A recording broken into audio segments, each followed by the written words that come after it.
Okay, so they're moving along there. Meanwhile, questions about this now. President Trump's nominee for FBI, Kash Patel, doing his best yesterday, facing some tough questions at that hearing. Democrats throwing a number of barbs his way, and he fired back in return. President Trump's made clear in public statements he wants to use the FBI to persecute political adversaries. There will be no politicization at the FBI. There will be no retributive actions taken by any FBI should I be confirmed as the FBI director. I told you that in your office, and I'll tell you that again today. You said FBI agents were responsible for the violence on January 6th, and I quote you here, beyond a reasonable doubt. Is that what you said? That's completely incorrect, and I appreciate the opportunity to address that. I'll give you an opportunity in writing, but this is my time now. Have at it. If you consent, I would love to have 5 hours of questions, and then I could read the whole transcript. You've got 2 minutes. Wow. So let's have at it, right? Alina Habba, Counselor of the President, good morning to you from the White House, and thank you for your time. I know you were in the hearing with Kash Patel. It appears right now that his nomination might be the easiest. Here's an exchange with Tulsi Gabbard, and during her hearing on the same day. So was Edward Snowden a traitor?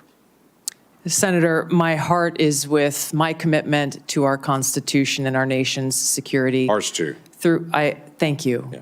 I have shown throughout my almost 22 years of service in the military, as well as my time in Congress, how seriously I take the privilege of having access to classified information and our nation's secrets.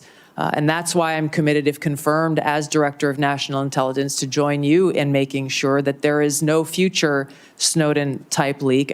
Let's go in. We'll have at it right now, Lena. If I'm right about this, and Patel's the easiest, Gabbard seems to have maybe 4 or 5 Republicans around the fence.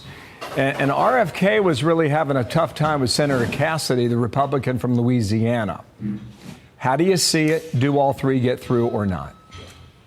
I think all 3 should get through. I think that the problem that I've seen consistently and sitting in that hearing was that a lot of the rhetoric is about left-wing media spin. And unfortunately, those members in the Senate that were doing so were helping promulgate this divisiveness that America voted out on November 5th in a very clear mandate when President Trump won in an enormous fashion. And these are the people that he selected for a reason. For Tulsi, for instance, the narrative that they have with her is to pinpoint that she is somehow a puppet for Assad and others. And she said very clearly that was false. That is not true. I did not do that. I didn't meet with these individuals and I was not in collusion with them. But again, this is what we've seen time and time again. RFK, he was being asked tough questions about pharmaceuticals by people that were paid by pharmaceutical companies, some of them over $1.5 million and still on payroll. And they tried to say, well, you're against vaccines. His children are vaccinated. Again, false narratives. This is really, unfortunately, become more of a Broadway show than real news. And in Kash Patel's hearing, very little questions about actual FBI dealings or what he would do. He was the head of the DOD. He handled every question with grace, but the questions were more focused on social media and the J6 choir. It was the most bizarre thing I've ever heard. There was no substance coming from the Democrat members that were asking questions. Well, I want the American people to be careful of that. As a viewer, they were fascinating to watch. All of them have been, and we'll see how the votes go out of committee, then before the full Senate. In the meantime, President Trump went into the briefing room yesterday to talk about the disaster there at Reagan National. J.B. Pritzker, Illinois governor, a Democrat, had a stinging statement. All right, I'm going to read it for you and get your response. Donald Trump is unfit to lead during moments of crisis like this. Before victims have been identified, Trump's blaming people with disabilities. He's blaming the U.S. service members in a Black Hawk helicopter. He's blaming hiring programs he can't even name or offer examples of. The buck stops with him. Yet he's failing to demonstrate his role as protector of the American people and head of our government. How would you respond in kind on that, Alina? Well, we're doing strong and big things and very quickly. So they're trying to get their sea legs on their new narrative against the Trump administration. That's first. We're seeing that.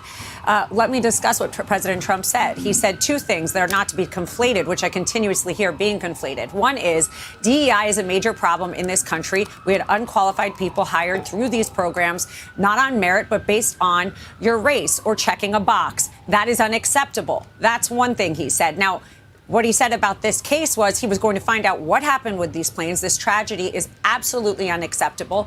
He has no tolerance for irresponsibility. Intelligent people need to be put in these places. We cannot have sloppy, lazy, and inappropriate hires, because American people are going to suffer and die. And that is a result not of frankly, the last administration's irresponsibility. So the two are getting conflated, and that's part of their narrative. Like I said, I've spoken out against left-wing media's spin ad nauseum, but that's what they like to do. Take one thing that he says over here, what Doge is doing, cleaning up and being responsible with taxpayer dollars, and then take a crisis and make it look like he has no compassion. This is a man whose first bill, sitting as the 47th president, was the Laken-Riley bill. The Laken-Riley Act was so important to protect our people. And all he's saying is we need the best of the best, and America has the best of the best. Okay, on our and we're soil. waiting for answers. Maybe the NTSB gives us a few before the 30-day period is up. And sometimes these investigations take a year or longer. Last question here. Education is on the move at the White House.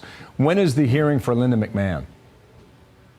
That's going to be scheduled. Obviously, these are moving quickly, and President Trump's mandate has been, and very clear to senators, that we need these confirmation hearings done. We can't have people dragging our feet because we need to get to work. We effectively have the first 2 years to get as much done as humanly possible and 4 years to wrap it up. But he has done so much damage. Education's a great point. I'm glad you brought it up. If you look at what students with their math is up a little bit, but reading is unacceptable levels here. So we're trying to get Linda's hearing moved quickly. Hopefully it'll be very shortly, and get her through. I'm out of time, but I appreciate yours today. A lot to talk about. We got to a few things, and hopefully next time we'll get to more. Alina Habba, thank you from the North Lawn.